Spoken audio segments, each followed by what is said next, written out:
Atenção! Começa agora uma teleaula de História do Ensino Fundamental. Você vai assistir a teleaula de número 20. Bons estudos!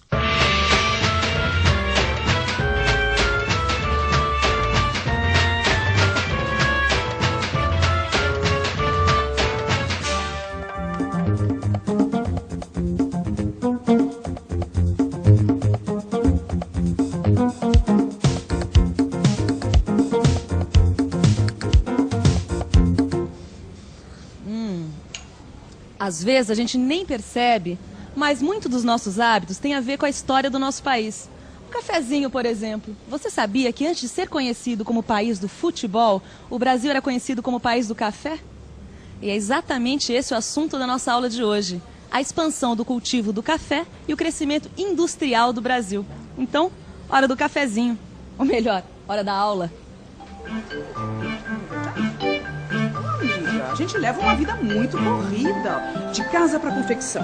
Da confecção para as lojas para comprar tecido. Aí volta para confecção para dar conta das encomendas. E aí no fim do dia ainda tem que enfrentar um supermercado. Ai, amiga, quanto mais eu trabalho para nossa fabriquinha, mais eu fico feliz.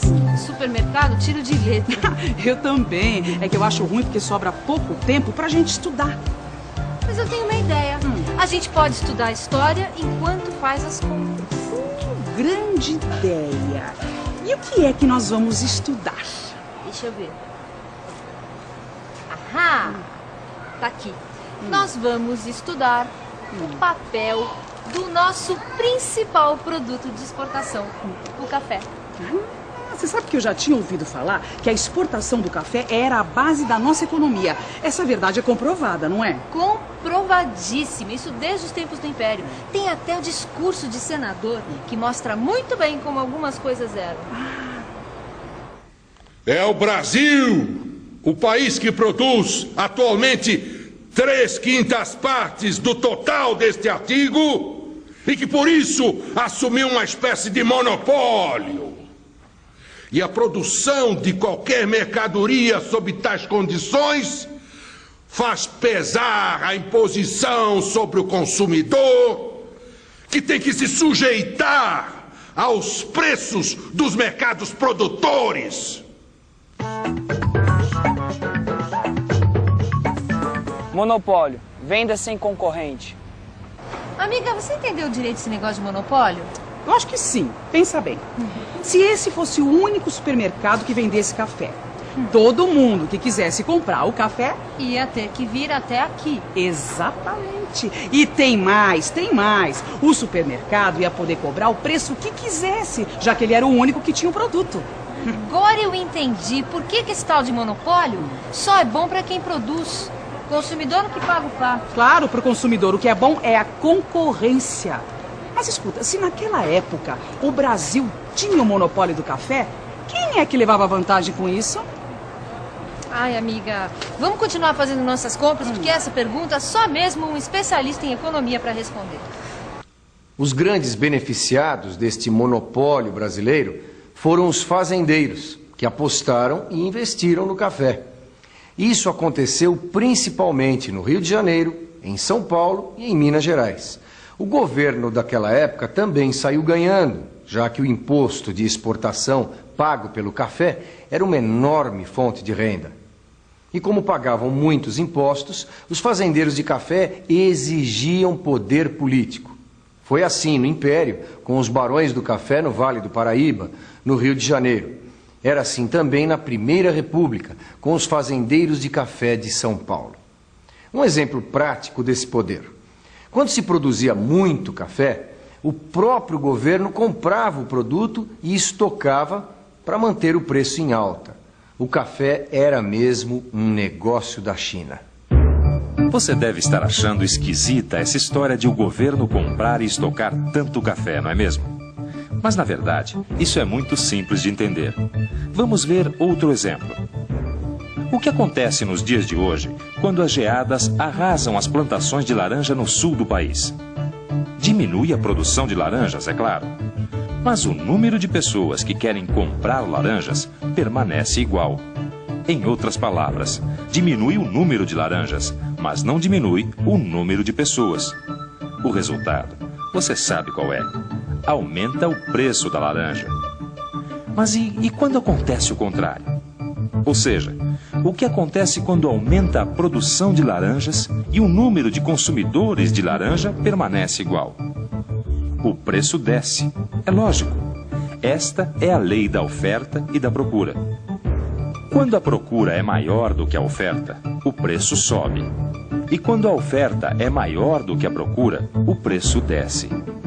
Era isso o que acontecia com o café naquela época. Quando a produção de café aumentava, o governo intervinha.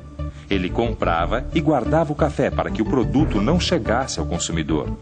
E assim, ele conseguia controlar o preço do café no mercado. Já tem um bocado de história aqui no nosso carrinho, amiga. Como assim? Olha só. A gente já aprendeu em outras aulas que o Brasil também produzia açúcar e cacau, que é a matéria-prima do chocolate, tá?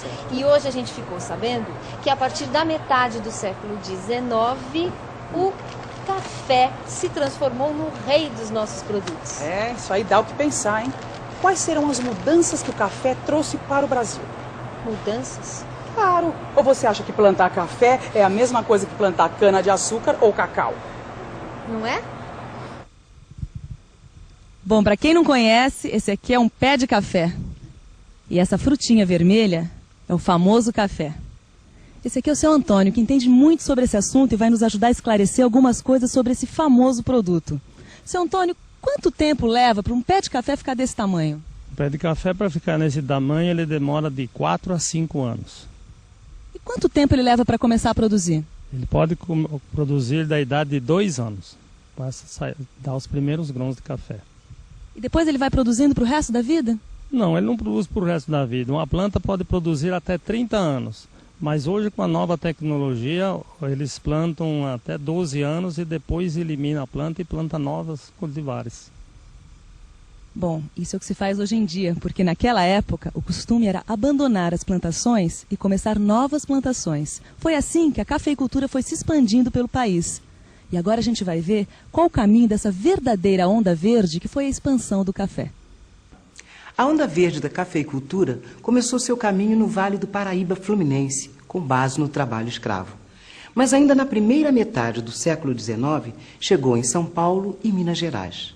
A partir de 1870, com a construção das ferrovias, a onda verde se expandiu rapidamente na direção oeste. São Paulo e Minas Gerais passaram a ser os principais produtores de café do país. Foi uma época de grande crescimento nessas regiões. Sabe, amiga, tem uma coisa nessa história que está me deixando intrigada. Fala! Ora, para tocar uma fazenda de café, precisa de muita gente para cuidar da plantação, para fazer a colheita, etc, etc. E conforme o café foi se expandindo, naquela época já não existia escravidão, não é? É verdade, porque a abolição da escravidão foi em 1888 e foi justamente nessa época que o café deu seu grande salto em São Paulo, indo para novas áreas, onde não morava muita gente. Então, onde é que os fazendeiros encontravam mão de obra para tocar as fazendas? A resposta para sua pergunta acho que está aqui no nosso carrinho. Olha só. Macarrão, pizza, calabresa, tudo de origem italiana. Mas o que a Itália tem a ver com isso tudo? Aguarda, Bela. O problema da mão de obra foi resolvido com a vinda dos imigrantes, principalmente os italianos. Meus avós saíram da Itália para a lavoura aqui do café. E depois ainda vieram os japoneses. Mamma mia! Bom, em 1908 chegaram os primeiros japoneses aqui no Brasil. Em 18 de junho aportaram os 791 primeiros imigrantes japoneses que vieram especificamente para trabalhar nas lavouras de café. Quem eram esses imigrantes? Eram camponeses que haviam perdido suas terras ou não podiam mais pagar os impostos. Eram funcionários públicos que trabalhavam nas cidades, eram pessoas que não tinham uma mão de obra especializada e que, portanto, estavam um pouco excluídos do processo de industrialização que ocorria então no Japão. A propaganda, evidentemente, dava conta de uma situação muito boa, de uma possibilidade de fazer fortuna muito fácil. E essa, sem dúvida nenhuma, foi a grande e principal motivação da partida deste grupo de imigrantes. É claro que, chegando aqui, eles perceberam que a realidade era muito diferente. As fazendas eram um cenário hostil para eles, os costumes muito diferentes, enfim, a adaptação foi realmente muito difícil.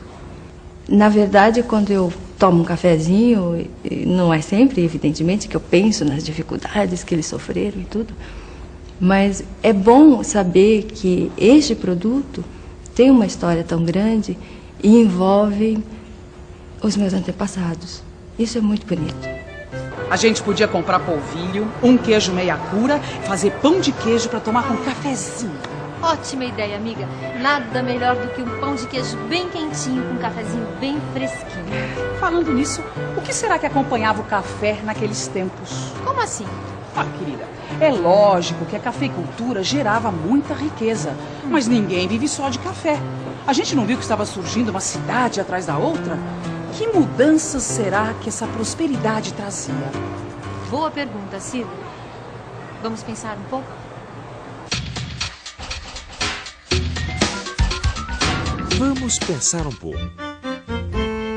Vamos pensar um pouco. Não é difícil imaginar que a prosperidade daquela época estava ligada principalmente ao café. Mas é como disse nossa amiga, ninguém vive só de café. As cidades começaram a crescer e precisavam de energia elétrica, bondes, sistema de água e esgoto, bancos e, é claro, de comércio. Mas, por outro lado, o Brasil daquela época era rural e produzia basicamente matérias-primas. Se quisesse alguma coisa industrializada, por exemplo, tinha que importar. A não ser que a indústria brasileira começasse a dar conta do recado, ou pelo menos tentar. Com a riqueza gerada pelo café, é bem possível. Será que é isso mesmo? Se você tivesse dinheiro sobrando, onde investiria? No meu apartamento que tem construção. Na bolsa? Viajar, passear bastante. Na vida. No começo do século, os fazendeiros de café tinham muito dinheiro sobrando e a atividade industrial era um excelente negócio, já que nessa época o Brasil importava praticamente de tudo. Então foi com o dinheiro do café que a indústria brasileira deu seu primeiro salto de crescimento. As primeiras grandes indústrias do Brasil produziam principalmente bens de consumo imediato. Por exemplo, as fábricas de tecidos e de cerveja. Algumas delas existem até hoje. Além das grandes indústrias, surgiam cada vez mais pequenas fábricas e manufaturas, especialmente no ramo do vestuário, com as fábricas de chapéu e sapatos. Tá tudo aqui? Tá. Ótimo. Agora, depois de uma aula de história, nada mais gostoso do que um cafezinho bem quentinho com pão de queijo bem fresquinho. Que tal? Na minha casa ou na sua? Pode ser na minha. Eu sei que você também está morrendo de vontade de tomar um cafezinho, mas agora o importante é não esquecer o que a gente aprendeu hoje, tá bom? Fique de olho na revisão. Tchau. Tchau e até a próxima aula. E atenção, se liga aí que é hora da revisão. Muito bem. Nessa aula, nós vimos que, desde o Império e durante a Primeira República, o Brasil tinha praticamente o monopólio mundial do café, que era o nosso principal produto de exportação. Vimos também como São Paulo e Minas Gerais se transformaram nos grandes estados produtores do país. Os imigrantes foram a base da mão de obra para a expansão da cafeicultura no período republicano, principalmente os imigrantes italianos e japoneses em São Paulo. E parte do dinheiro gerado pelo café foi investido na indústria brasileira, que assim deu um salto para frente. A hora do café ainda não chegou. O momento é de estudo e reflexão. Depois de ler e pensar sobre o assunto da aula de hoje, responda a seguinte questão: qual o papel da cafeicultura na economia brasileira da Primeira República? Bom, daqui a pouco você pode tomar seu cafezinho. E até a próxima!